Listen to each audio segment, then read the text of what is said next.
That sound cut through traffic like glass. Not a bark, not a cry. A thin, breaking squeak that made my hands shake. Before I knew why, Las Vegas sun hammered the bus stop on Sahara Avenue, and everyone stared up the road like the bus might save them. No one looked down. I did. Under the metal bench was a German shepherd puppy, black and tan, folded in on herself like a burned paper cup. She trembled so hard the bench rattled. A small dog with raw patches along her back where fur should have been. Beside her, a cracked water bottle and a torn heel of bread, like somebody had left the idea of kindness and walked away. The pup stretched a paw toward a passing shoe and made that sound again. I've seen a lot of strange things. Volunteering here, but nothing prepares you for a sound like that. Soft, breaking, desperate. I crouched and said the first dumb thing that came to mind. Hey kid. Her head lifted, amber eyes glazed but fixed on my face like I was the last steady thing in town. My name is Owen Mercer, 47, veterinarian. Volunteer, tired of how cruel the world gets when the sun is bright. Not tired of trying. I slid my hand under the bench and she didn't flinch. She didn't snarl. The little pup did something I didn't expect in this heat and noise. She crawled forward and laid her head on my boot like she'd been practicing it her whole life. A brave pup doing the smallest brave thing. I felt the weight of a young dog, barely 5 months, too light for her bones. She smelled like desert dust and pennies. Her breathing skipped. Every rib was a paragraph about hunger. People kept moving. A bus hissed, doors side open. Doors closed. A kid pointed at his mother, tugged his sleeve, and they were gone. The shepherd pup tried to stand for them and folded back into shadow. I spoke low so my voice wouldn't spook her. It's okay. I see you. She pressed her chin deeper into the leather and blinked slow like a rescued puppy trying to believe the word rescued. I checked her ears, her gums, the hot skin along her spine. No blood, no obvious break. But there was something under the skin. On her back, a swell that didn't belong there. Heat rolled off it like a bad secret. The canine shivered again and tucked her paws like she was apologizing for existing. I hate that posture. I hate what teaches it. I slid my arms around the small dog and lifted. She didn't fight me. She let out one small whistle of air and tucked her nose into my sleeve like a tired traveler finally picked up from a station. People stared. Now because I was making a scene. Fine. Let them stare. I'm not here for applause. I'm here because a stray pup in the desert asked me a question nobody else heard. She was hot to the touch. Her heart beat like a mismatched drum. It tapped once against my wrist, a loyal puppy trying to remember hope with a single tap. I turned toward my truck and felt her weight settle into my chest. I didn't know yet what was under that skin. I didn't know how close we were to losing her. I didn't know I was lifting a life that would teach me to believe in miracles again. The smell of antiseptic hit harder than the Vegas sun. I carried the German shepherd puppy against my chest like she might fall apart if I blinked. Her body was hot, not fever warm, but burning like metal left on asphalt. On the exam table, she froze, eyes wide, tail giving these tiny, confused beats that said, I still want to trust you. That's what gets me every time. They always want to trust you. My assistant, Leia, leaned in and whispered, she's too young for this kind of lump. I didn't answer. I pressed my fingers along the ridge of her spine, feeling bone, then a rise beneath. The skin round, dense, hotter than the rest. The pup let out a sound between a sigh and a whimper, and her back legs jerked. Easy, sweetheart, I murmured. The little pup's heartbeat fluttered against my wrist like something running from itself. I've seen thousands of dogs come through this room. Broken legs, burned paws, bullet scars. But this one, this brave pup, she looked like she was trying to stay small enough to survive the world. The small dog licked my sleeve after every flinch, like apologizing for the pain. That's what cruelty does. It teaches them to say, sorry for existing. I hate that lesson. Leia adjusted the light and said, could be a tumor. The word hung in the air. like a sentence. I kept tracing the shape, but it didn't feel like a tumor. Too firm, too defined, almost like movement. The young shepherd's ribs rose and fell fast, and when I pressed again, the mass seemed to shift under my fingers. It pulsed once, faint, as if something beneath the surface took a breath of its own. Leia stepped back. I just stared at that spot, my own breath matching hers. Shallow, careful, scared to disturb whatever this was. The rescued puppy turned her head and looked at me, her eyes glassy but certain, as if to say, "You're supposed to figure this out." I ran a hand over her ears, whispering nonsense words. Anything to fill the silence between heartbeats. Outside, I could hear the desert wind, scraping sand across the glass. Inside, just her breathing and mine. I told Ela to prep for imaging. She hesitated, then nodded, slipping out of the room. I stayed there a moment longer, my palm resting on the lump that shouldn't have been alive. The shepherd dog twitched, tail brushing against the table. "Hang in there, kid," I said quietly. "I've seen hundreds of tumors in my time."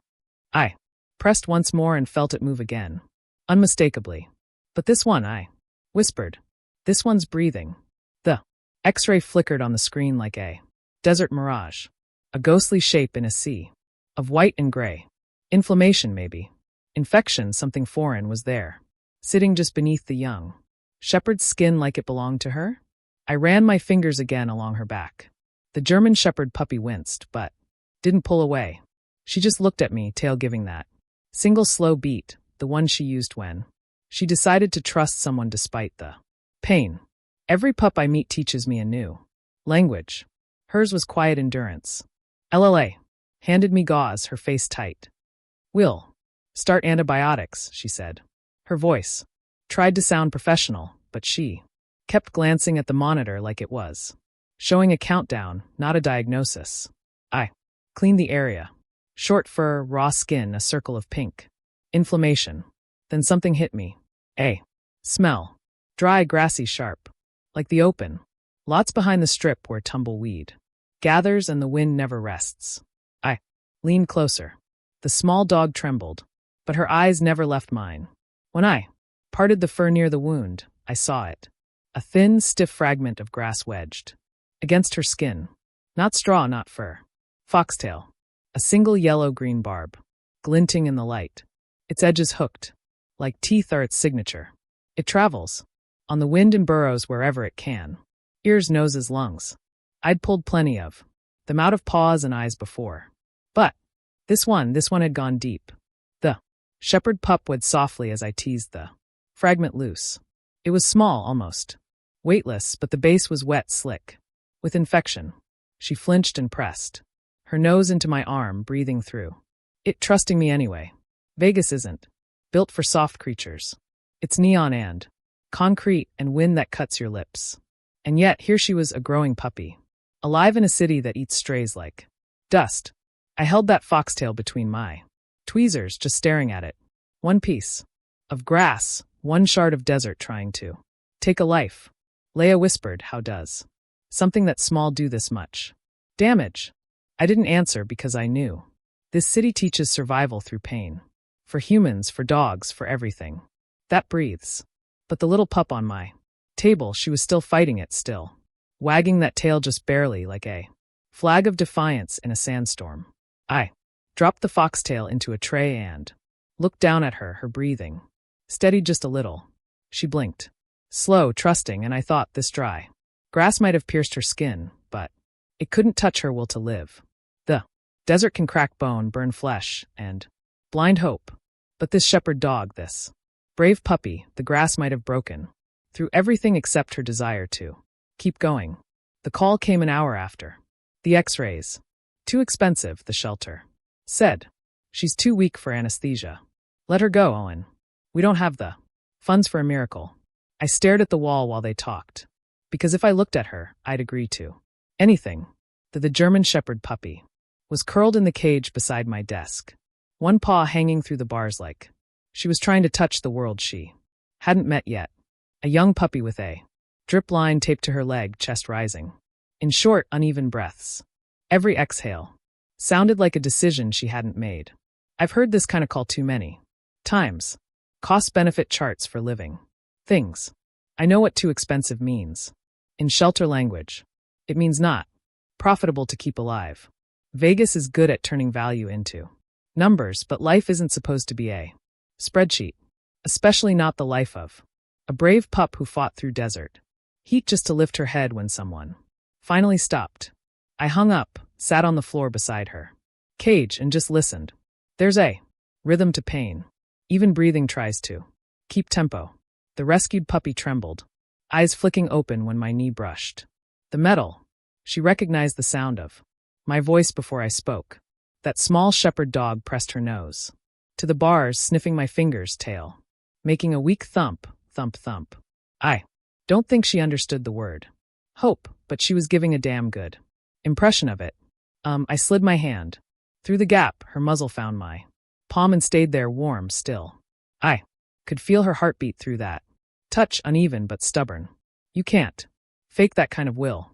The little pup was fighting, not for air or comfort, but for connection. And somehow that made me ashamed of every excuse I'd ever made about being too tired or too late. Leia poked her head in. They won't approve surgery? She asked. I shook my head. She sighed, leaning against the doorframe.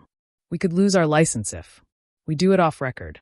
I didn't answer, because the truth is sometimes saving a life feels a lot like stealing one from the rules. The young shepherd shifted, whining softly, eyes locked on me.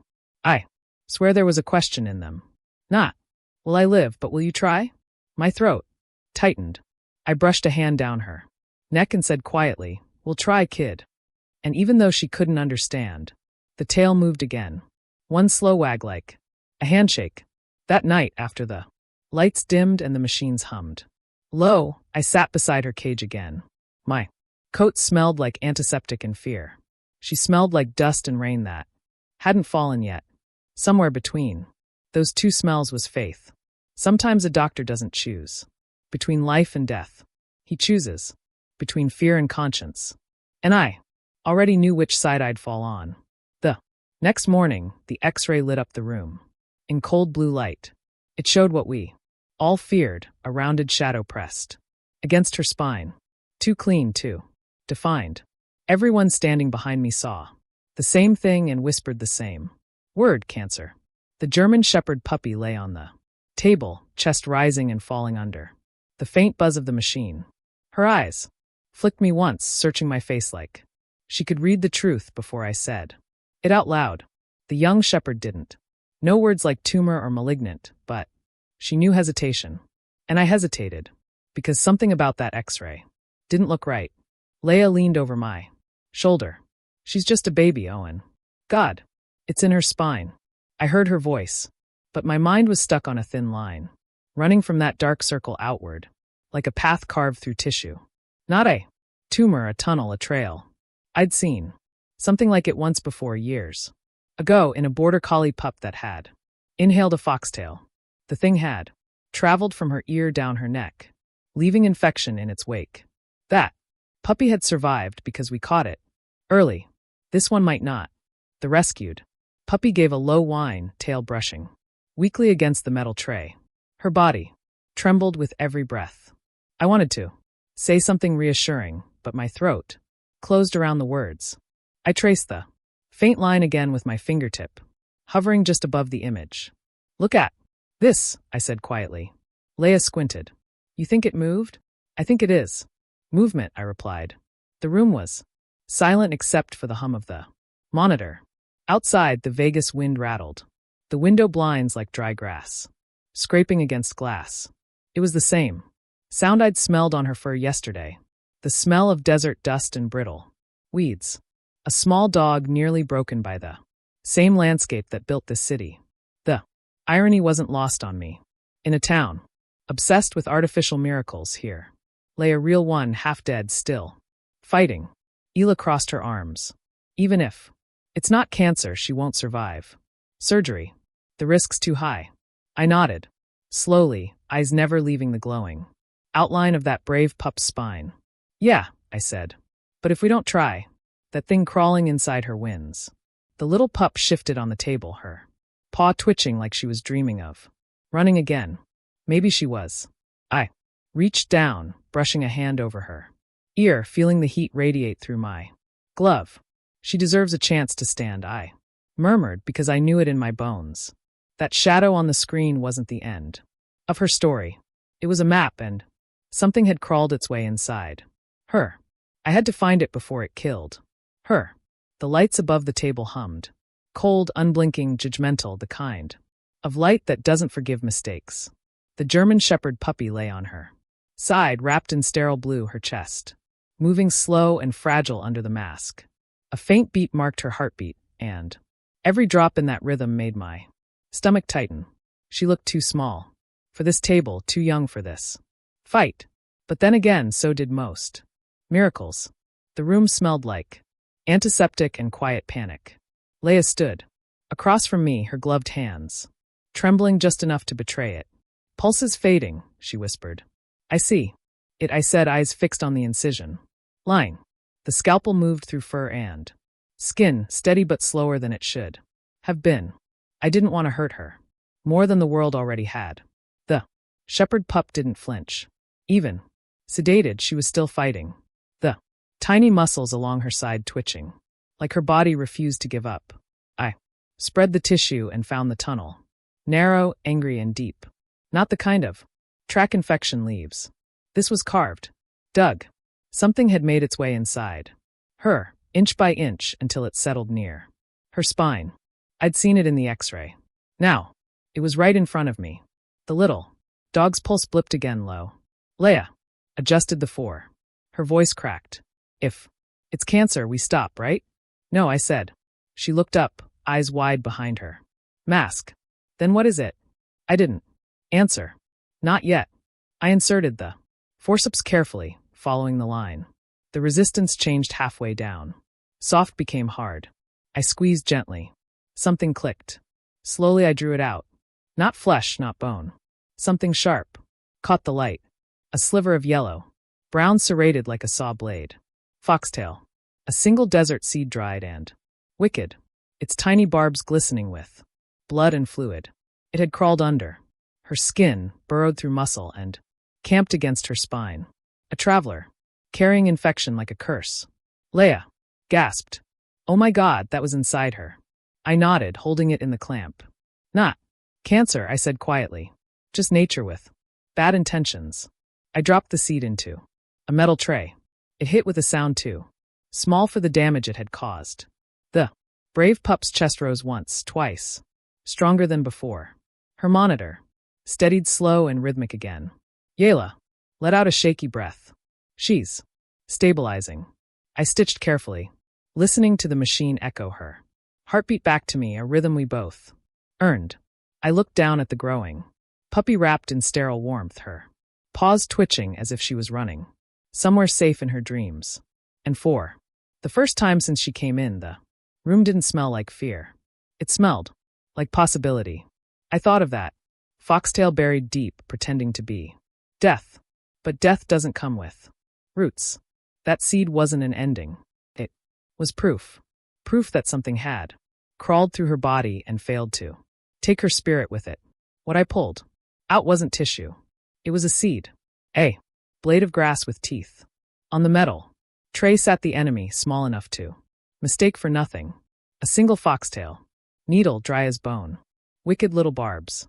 Shining under the light. It looked harmless, like a splinter from a bad dream. It had nearly taken a life. The German Shepherd puppy lay under warm blankets, breath fluttering the edge of the mask. Her chest rose, fell, rose. Again, finding a rhythm it hadn't owned in days. Gathering all the small pieces she would need. Strength, balance, a reason. I closed my eyes and counted her breaths, waiting for the medicine to loosen its hold. In 6 hours, if luck and stubbornness held hands, I'd hear a first sound. Not a whimper, a step. And when she tried to take it, I'd be there to catch the fall and turn it into the next try. 6 hours later, the room was quiet enough to hear hope breathe. The German Shepherd puppy blinked the anesthesia out of her eyes and found my face like it was a lighthouse. Easy, I said, voice low, palms open. The young shepherd pushed up on trembling elbows, front paws sliding on the mat like new skates on hot ice. I slipped a towel under her belly and felt how light a small dog can be when the world has taken too much. Okay, kid, I whispered. Let's borrow gravity and give it back to you, she tried. The rescued puppy planted one paw, then the other, hips lagging like a radio signal that can't catch the song. Her legs shook. Her chest rose too fast. I felt at the moment strength and pain argued. There's a shiver right before a fall. A tiny surrender the body makes. I tightened the sling and she wobbled into something that looked almost like standing. For 3 beautiful seconds, we were taller than doubt. Then her paws folded and she dropped into me. Soft as rain, hard as truth. Her nose pressed my shirt and left a wet star. I couldn't tell whose tears hit first. Hers soaked the fabric. Mine blurred the edges of the room. I've been Owen Mercer, 47, long enough to fake steady hands. But you don't fake the sound a brave pup makes when she wants to stand and can't. It lands in the ribs and stays. We tried. Again. Towel under the belly. My palm guiding the shepherd pup's back paw so her toes didn't knuckle. I tapped the top of her foot. Reset it. Let the nerves remember their job like a song. From childhood. The young puppy grunted. Reset her breathing, found my eyes, and lifted. 1 step, a half step, really. But it was hers. Then the fall, softer. This time because I was already there. We built minutes out of seconds. Stand. Shake, sit, rest, repeat. Leia counted. Under her breath like a metronome. I talked nonsense because the canine didn't need poetry. She needed a rhythm. To lean on. Good. There you go. Borrow. My hands. We're not in a hurry. We're just going forward. The shepherd dog listened with her whole body, that loyal puppy gaze locked on my face as if balance might be hiding in my vowels. On the 4th try, she held it long enough to look surprised. Her tail thumped. Once tiny, proud, defiant. I almost laughed. Instead, I breathed slow and even so she could borrow that too. We were making a bargain with tomorrow and paying in patience. By evening, her muscles quivered like tuning wires, but they were learning the note. Every fallen step boomed louder than applause. I knew we needed a gentler teacher than gravity. Water holds what legs can't.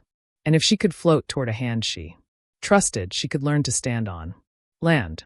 I turned off the light and promised the little companion one more try in the morning in a place where the world would lift with her instead of pushing back. The pool behind the shelter isn't much. A blue fiberglass rectangle with a cracked tile line and a whistle that nobody uses. But to a recovering German shepherd puppy, it might as well be the ocean. The water carries what her legs still can't, and for the first time since the surgery, she looks weightless. Leia helps me lower the little pup in. The water closes over her fur and her body. Flinches. Reflex. Fear. Memory. Easy, I whisper. It's not the kind that hurts. The rescued puppy blinks, paddles once, twice, and finds her balance in the buoyancy. Her paws move in slow circles, hesitant as if she's testing whether the world still supports her. And then she floats toward me, not fast, just steady, leaving a trail of small bubbles like tiny promises. The young shepherd's ears tilt forward, half wet, half proud. I hold out my hand, and she reaches it, paw first, like a handshake between survivors. That small dog, she doesn't know what therapy means, but she knows what it feels like to be held without falling. When the shepherd pup's nose bumps my wrist, I swear the water warms around us. Even the ripples seem to breathe easier. Every rescued puppy has a moment when they stop fighting gravity and start trusting it again. For her, this was it. She circled the pool slower, this time her tail flicking with concentration. And when she finally turned back toward me, her tongue out, eyes wide, there it was, a grin, the first smile, small, uneven but real, like sunlight breaking through dirty glass. And I felt something in my chest I hadn't since before all this. Hope maybe, or just relief wearing a different face. Leia laughed through tears. Look at her, she said. Yeah, I answered. She's finally looking at the world, not away from it. We watched the brave pup paddle a few more circles, her reflection shaking across the blue. When I lifted her out, her fur dripped between my fingers like melted snow, her heartbeat steady against my palm. That heartbeat, it wasn't afraid anymore. And standing there, soaked, watching that growing puppy shake herself dry and glance back at the pool, I realized something too simple to sound profound. If the world is drowning, maybe the only way to save it is to love it hard enough to float. Morning at the shelter always starts the same. Metal doors, coffee. That tastes like regret and the smell of disinfectant fighting a losing war. But that morning, something in the air felt different, quieter, like the world was holding its breath for a German shepherd puppy. I opened her kennel. Slow, the hinges whispering instead of squealing. Inside, the young shepherd pup blinked up at me, eyes calm, not afraid, just waiting. She'd spent a week learning that standing wasn't pain anymore. But today she didn't wait for my help. The rescued puppy shifted, front paws braced, hind legs trembling like two little engines, learning to hum. I could see every muscle thinking. And then she moved. One step, a wobble, another step, and then, miracle disguised as ordinary life, she stood. It wasn't clean or graceful. Her stance was crooked, tail low, ears at half-mast. But that small dog stood under her own power. And for the first time since the surgery, her body didn't betray her. I swear the morning light tilted just to see it happen. I knelt there, not breathing, afraid even a sigh might knock her over. The wind pushed through the open door, desert dust swirling around her paws. The young puppy didn't flinch. She held herself against it, chest out as if daring the air to try her. I'd seen grown men break easier than this little pup. Leia came around the corner with her clipboard, stopped mid-step, and just whispered, "She's up." I nodded because words felt too heavy for something this light. Every rescued puppy dreams of that one small victory. Not applause, not freedom, just balance. And this shepherd dog had earned hers. Inch by inch, breath by breath, heartbeat by heartbeat. She looked at me. Then, not for help, not for praise, just to share the moment. That look hit harder than any rescue, any thank you, just for any medal. It was a conversation between souls that had both crawled back from something that tried to keep them down. Her tail twitched. She'd come full circle from a trembling thing on the pavement to a calm, confident shepherd dog showing a stranger that kindness still matters. The same bench, the same world. But she wasn't the same. Maybe none of us were. Because sometimes to prove a miracle's real, you have to bring it back to the place where it was